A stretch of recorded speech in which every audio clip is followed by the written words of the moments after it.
রাজধানীর মগবাজারের বাসিন্দা মাফিয়া বেগম বাসায় সংযোগ থাকলেও প্রায়ই থাকে না গ্যাস। এতে মাসে 1080 টাকা গ্যাস বিলের পাশাপাশি কিনতে হচ্ছে এলপিজিও। কিন্তু এখন সিলিন্ডারের অস্বাভাবিক দামের কারণে ব্যয় বাড়ছে চক্রবৃদ্ধি হারে।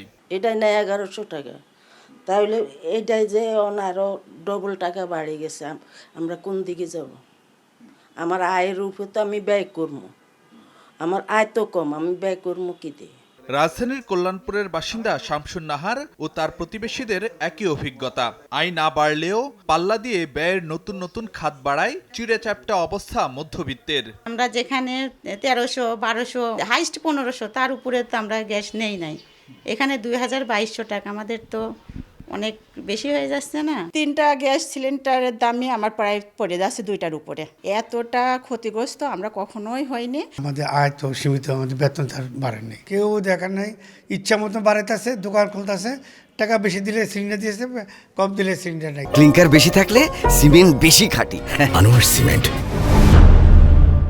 সিলিন্ডার নৈরাজ্যে হোটেল রেস্তোরাঁয়ও জ্বালানি ব্যয় বেড়েছে দ্বিগুণ।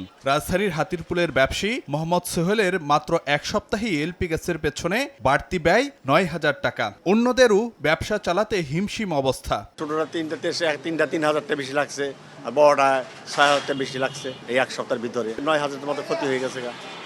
আমি তো কোথাও দাম বাড়তেছি না। সামানের ভিতরে তো 1 টাকাও আমাদের প্রফিট আসতেছে না, আর উল্টো আমাদের ঘাটতি দিতেছে। তারপর আমরা সিলিন্ডারটাও ঠিক মতো পাইতেছি না। এখন তো পুরাটাই লসে, কারণ গ্যাসের দামও দ্বিগুণ হয়ে গেছে, দ্বিগুণের চাইতেও বেশি। গত কয়েকদিন ধরেই রাজধানীতে 12 কেজি সিলিন্ডার বিক্রি হচ্ছে 2 থেকে 2500 টাকায়, যা নির্ধারিত দামের চেয়ে 700 থেকে 1200 টাকা বেশি। আর 35 কেজি এলপিজির জন্য বাড়তি নেওয়া হচ্ছে 1700 টাকা পর্যন্ত।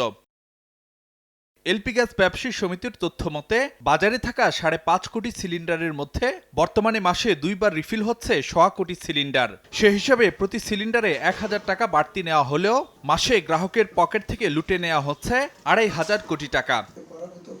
সংকটের অজুহাতে এভাবে গ্রাহকের পকেট কাটার পেছনে সরকার ও সংশ্লিষ্ট প্রতিষ্ঠানের দায় দেখছে ভোক্তা অধিকার সংগঠন ক্যাব। সেখানে ভোক্তা অধিদপ্তর কি করছে?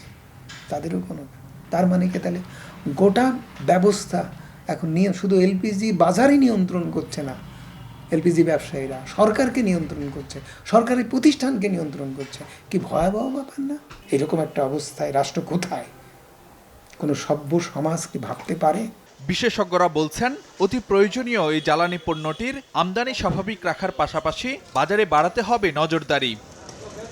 এলপি গ্যাস নিয়ে নজিরবিহীন নৈরাজ্য চলতে থাকলেও সব পক্ষে এখন নিজেদের দায় এড়ানোর চেষ্টায়।